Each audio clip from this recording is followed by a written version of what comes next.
Today we're starting what's next for the AFC South. We've already done the AFC East and the NFC East and South. So today we go in our next installment. Please go ahead and check those videos out once you're done with this one if you haven't already. And make sure to subscribe. Either way, let's get right into this video. But first, I gotta tell you guys about my new partnership with Dubby Energy. These drinks have zero sugar, no artificial colors or dyes, and no hidden ingredients. It's all right there on the can for you to see. They have very unique flavors that are not like anything you've tasted in other energy drinks and only cost $1 per drink. Less than Starbucks, less than other cans of energy drinks, less than probably sodas at this point. They're also made in the USA, so make sure you use code SHRD3R Shredder for 10% off your order at dubby.gg, and let's get right into this video.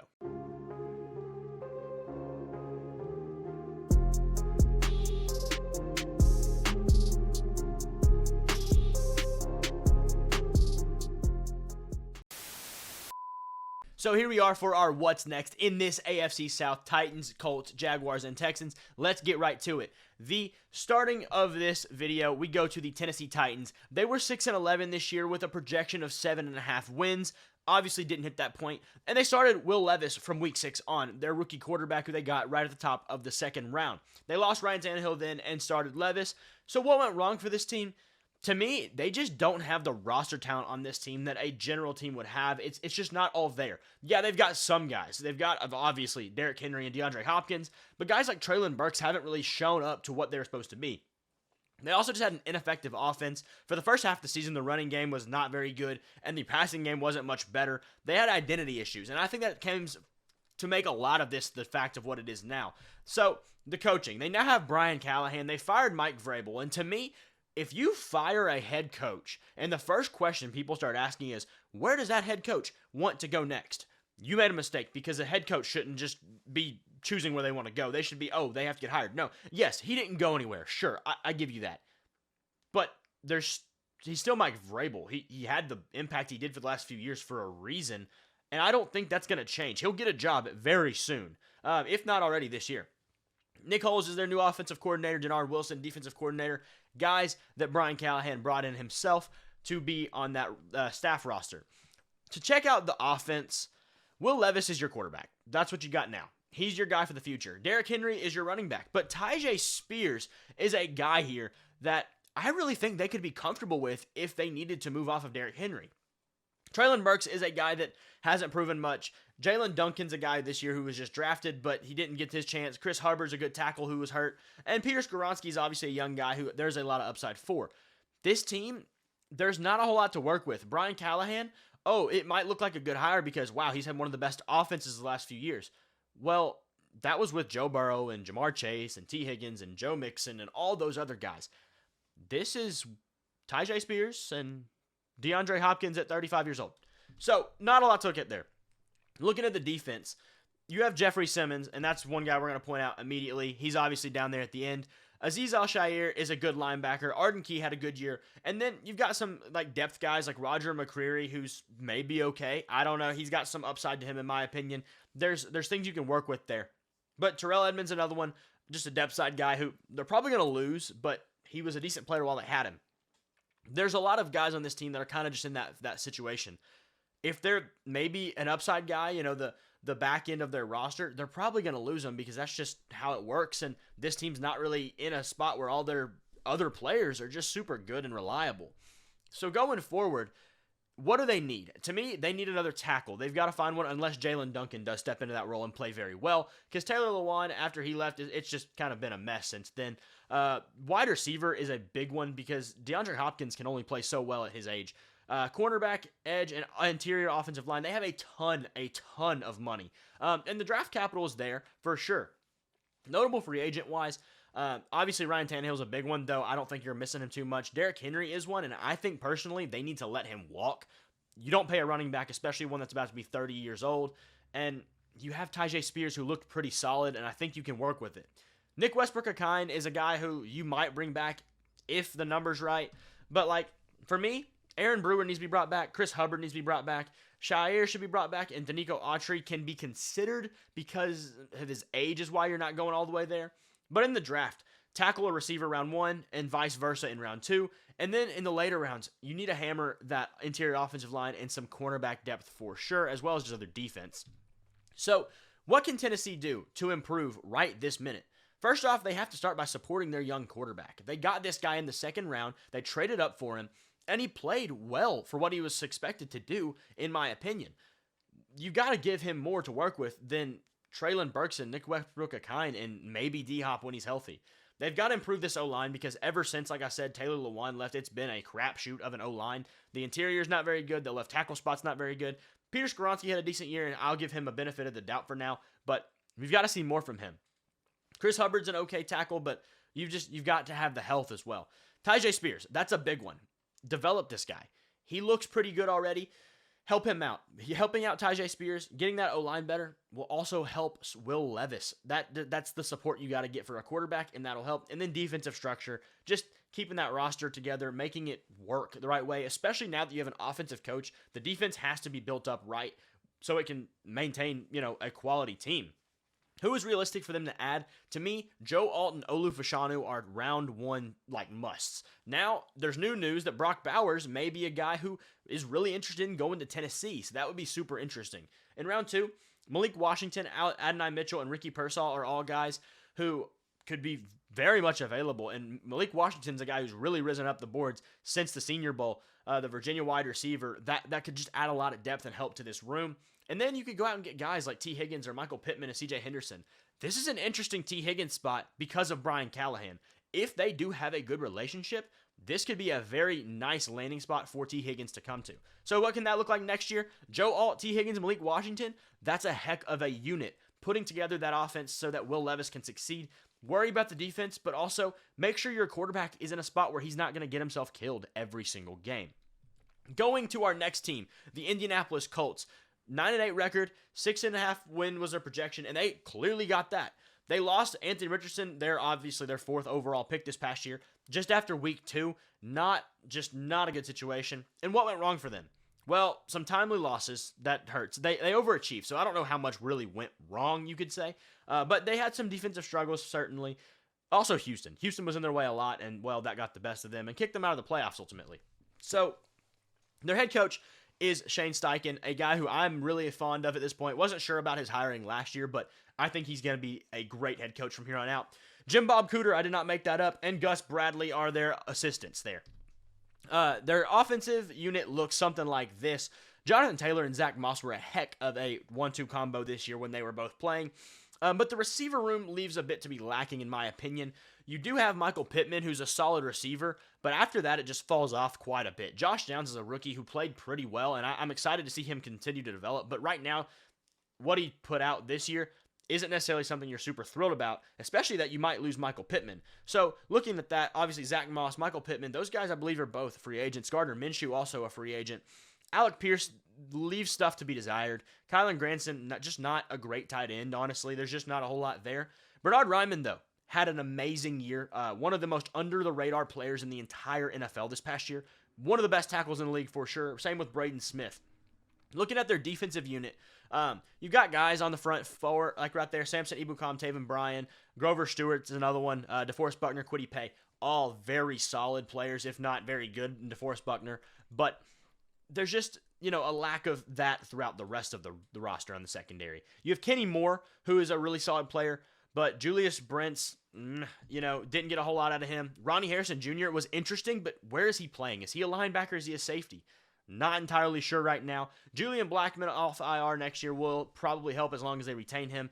But there's just, like I've said, there's just not tons and tons of talent. While Zaire Franklin is one guy who has played extremely well the last 2 years and become one of the better middle linebackers in the league, the rest of it, not all there.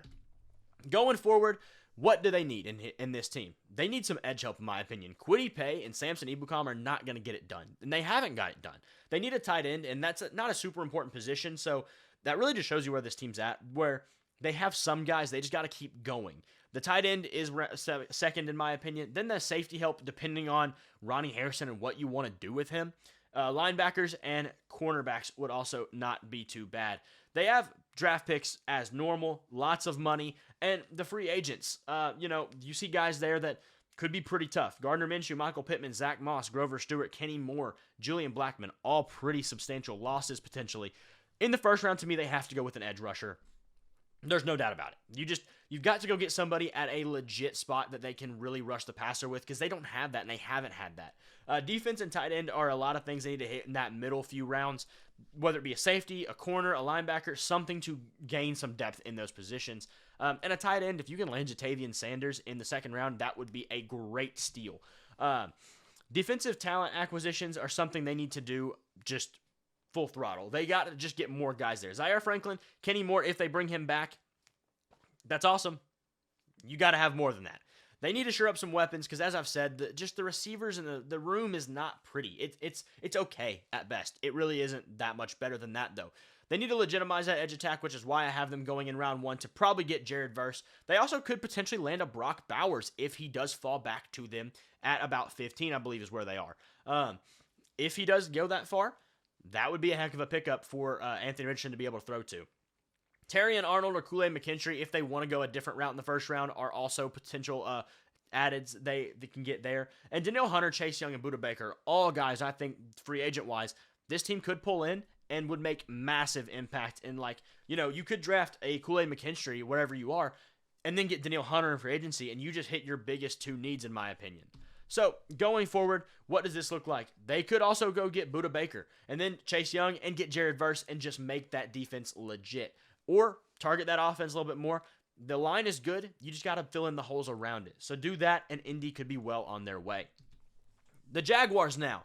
They have a 9-8 record, and they started 8-3. So what happened to go 1-5? Well, to be honest, the run game fell off out of nowhere. Travis Etienne just kind of was on a pace to be one of the better running backs in the league and then finished off at just not a great rate. Trevor Lawrence was not the guy we hoped he would be at this point. Last year showed a lot of flashes, and, I wouldn't even know if you called it flashes. I mean, if that's a flash, then the light was on the whole time last year. To this year, it was flashing. It was on and off. You weren't sure. The batteries were dying. What was going on? Lots of turnovers for this team. I believe they were second in turnovers, if I'm not mistaken. But just a lot going on there. Doug Peterson is their head coach, and I think that's a fine position to be in. He's a good coach, no doubt about it. Press Taylor, offensive coordinator, has left something to be desired so far, but we'll see where he goes from here. And Ryan Nielsen, their defensive coordinator, did a good job last year. So on offense, you obviously have your Trevors, your Travises, but then Calvin Ridley. This is one I want to talk about for a second, because going into this season, Calvin Ridley had a great deal of hype to be one of the next best receivers, fantasy-wise, was going to blow up and just win tons and tons of games for people. And I think I put it in a video at one point. I don't know why. He hadn't played in 2 years. He wasn't even all that great when he was playing before. He was very good, but not great. But why did we think that this guy, I didn't do it. Why did people think this guy was going to be some kind of just elite wide receiver? It's hard to come back out of 2 years and play, much less play better than you were before. I just don't get that. Then Jamal Agnew's a good player who went out on IR this year. Parker Washington is one guy that is really interesting to me, as he didn't play for like the first 12 weeks and then came out of absolutely nowhere and played really well when needed. So that was one to keep up with. Anton Harrison, their first round pick last year. I like the pick. I think he's got some talent. It's got, some stuff to be worked with. He's a young guy. He'll develop. I'm not worried about him. And Tank Bigsby, really interesting running back, had some good stretches of ball this season, and I'm glad to see him develop some more as well. On the defense, not also the most talented group, but they played really well. Obviously, you have, 4 or 5 really solid players: Josh Allen, Devin Lloyd, Foye Oluokun, and Tyson Campbell, as well as, Andre Sisco and Darius Williams. Those are all really solid guys. However, you don't have your elite, top-of-the-line guy here. Josh Allen's as close as you get for sure, but just nothing past that. Foye Oluokun's like a tackle monster. Trayvon Walker did have an up year this year, but Tyson Campbell is, he's shown flashes a lot. Darius Williams underrated. Antonio Johnson was a guy in the draft I really, really liked, and we didn't get to see a whole lot of him play, but when he did play, it was not too bad. And Andrew Wingard, well, let me just tell you, bud, the terrible towel curse is a real thing, and you just cost your team the playoffs because of it. So, get out of here. Moving on, they need to upgrade the trenches on both sides. The offensive line, the interior of that has to be worked on. The defensive line, the interior of that has to be worked on, or they're not going to get anywhere. Then some receiver help would go a long way. Then corners or edge, anything like that. They don't have a ton of free agents right now. Josh Allen is a big one, though. Honestly, in my opinion, you probably let Calvin Ridley walk and because the number he's probably going to command is not something you're going to want to pay. K'Lavon Chaisson is a guy who kind of failed out for them, but a lot of that is fine. Josh Allen is really the only guy to me that you really crave to bring back. Jamal Agnew could be a lower end, cheaper option to bring back, and he knows the team. That's good. And Dwayne Smoot, not a bad player as well. Not something you could work with. In round 1, I think they got to go D-line, and then 2 through 4, assuming they have some of those picks, get some O-linemen and get some wide receiver help quickly for Trevor. What can they do now to improve? They have to work these trenches. Part of the running game going out was the fact that the O-line wasn't helping any. Another part of Trevor struggling was the O-line wasn't helping any. He had no time. They also need to get some better wide receiver talent. That's a big one. And depth in that cornerback room, because Tyson Campbell and Darius Williams can only do so much. Then in the draft, what some realistic additions they can have to me are Jerzon Newton or Byron Murphy if they want to go that route early on. Second round, they could definitely hit Jackson Powers Johnson, Zach Frazier, or Graham Barton. People have gotten Jackson Powers Johnson in the first round right now. Centers just don't go that early, man. And he is a really good player, but I think it's much more likely he does end up falling into that second round. And this is another interesting spot for T. Higgins to potentially go. As well, it's Trevor Lawrence, and if I'm not mistaken, they did play college ball together. So that would be some interesting matchups to come back together with as well. DJ Reader and Kevin Zeitler are also some trench help they could really get in terms of free agents. What's next year look like for them? You got a lot of options. T. Higgins, once again, Graham Barton, T'Vondre Sweat, Byron Murphy, whoever you can go get. Go get them, clean those trenches up, and maybe get a legitimate weapon for Trevor this time around. Because last year, Calvin Ridley, to me, that's not a real legit weapon. It's a good one. It's not a great one. T. Higgins could be that. And the final team of this division, the Houston Texans. They went 10-7 and only had a 6.5 projected win total. Really solid year from them. And what went wrong? To me, nothing went wrong. I mean, I have to put something there, but nothing went wrong. They are not a team that should have been in the divisional round. Simple as that. CJ Stroud played great. And some of you might be like, well, they have such a good team. They really don't. Look at the team last year. It's almost the exact same roster. The players just elevated, and that's awesome. That's D'Amico Ryans. He did an amazing job. They need some better balance on the offense because the running game was a little shaky, and they need more talent across the board. That's going to be a big one, as you'll see here on the rosters in a moment. D'Amico Ryans, as I've said, is a very good coach, and now they're retaining Bobby Slowick, the offensive coordinator who did a heck of a job this season, and it's a guy that I think is going to make their team a lot better consistently, going to help CJ Stroud out a ton, and being able to keep the rookies' quarterback relation in Bobby Slowick for another year is going to help CJ's development so much more. So many times you get a quarterback who, if a good or a bad reason, the offensive coordinator, the play caller leaves, and the quarterback has a much different year the next year. But now you get the same guy coming back, and it's just going to help their relationship even more. Matt Burke, defensive coordinator. Nothing new there. D'Amico has that defense under wraps.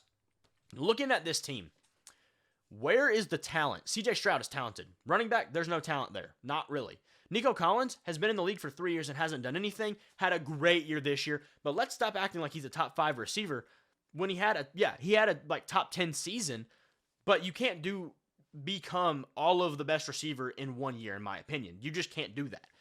I mean, is he up on the way to do that on the trajectory? Absolutely. I think he can get there at this point because of the trajectory he's changed, but we've got to see it first. Robert Woods, John Mechie, you're not really getting anything there. Tank Dell was a very good player this year when he was healthy. I'm interested to see him develop even more. Dalton Schultz, he's an average tight end. He's good, but he's not great. Laramie Tunsil is obviously very, very, very talented, but that goes without saying. And then the rest of the O-line, solid players. This is a really solid O-line in my opinion. Juice Scruggs is a rookie who I think can develop well. Jarrett Patterson was a center rookie who I think you have a lot with, and I think he'll be fine once he's healthy. Shaq Mason, George Fant, and then you also have, I don't remember his name right now, there is, Kenyon Green. There we go. Another guy who, if he can be healthy, there might be a lot of answers for this O-line easily.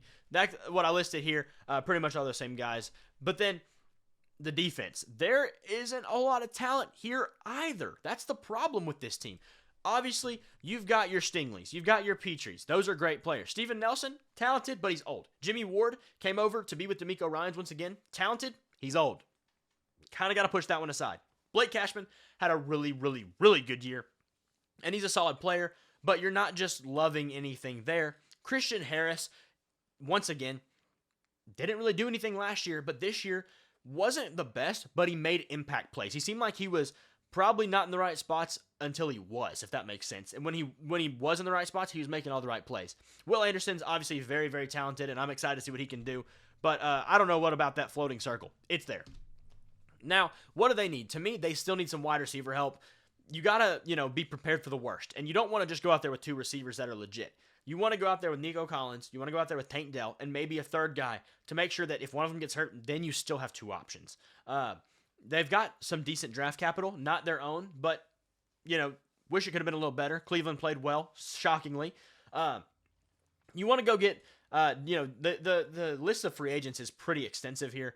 A lot of them are guys that you're going to want back, but Josh Jones, George Fant, you can only probably bring one of them back. So pick your poison. I'd probably go Josh Jones as he's a little younger. Dalton Schultz, I just don't feel like he's going to be too expensive. That's a decent route to go. Or this could be a Brock Bowers team if he really does fall. However, this is too far of a fall for me. That would be more Jatavian Sanders territory. Devin Singletary, he's consistent. That's what you need. They got a ton of money. They can make this work. In the draft, getting some defense would really help. Like I've said before, this team just has to capitalize on the talent acquisition because they're not too far off already. You get some more talent around this team, and they're going to be a real legit contender. What can they do to improve now? They need to gain and develop some talent because they don't have it right now. They got to retain the key vets, though. I think guys like Steven Nelson and, one of those tackles, Devin Singletary, those guys could be easily retained because they're not going to be too expensive, but they're impact players, and they've played well in your system. Surround Stroud with quality players, and you're going to go a long way. It's just how it works. It just always does. Some realistic additions for them in the first round. They could go get Brian Thomas Jr., potentially Brock Bowers, or Kamari Lassiter. Different levels to go, but all very much going to help. Round 2 to 3, Jeremiah Trotter, Edgerrin Cooper get some linebacker talent because, like I've said, the linebackers are just, they made it work, and they did all right, but not great. Or you can go spend some money and get some vets like Gabe Davis or Mike Evans who might be really, just salivating at the chance to go play with a young guy like CJ Stroud who looked really good in year 1 without a legitimate guy like one of them 2 might be. Or Chris Jones. That would help a lot. That would fix a lot of holes. That would be awesome. Chris Jones, Brock Bowers, Edgerrin Cooper. You make this work, you have a heck of a year ahead of you. I'd love to see this work out. Get Brock Bowers to the Texans. That'd be so cool. But I don't know how well that does happen. It was just like I just thought I like the fit. I like the way it looks, honestly. That's why I put that one in there. So this was the AFC South. Let me know what you guys think about this division. And let me know what you think will develop these teams. If you are one of the fans of this team, let me know what you think about this or what your additions of your team they might make. Or if you're not a fan of one of these teams, let me know, because also, if you're not in the division, sometimes you see things a little bit less biased, and so it's a lot more interesting to see what an outside looking in perspective is. Either way, I'll catch you guys in the next video.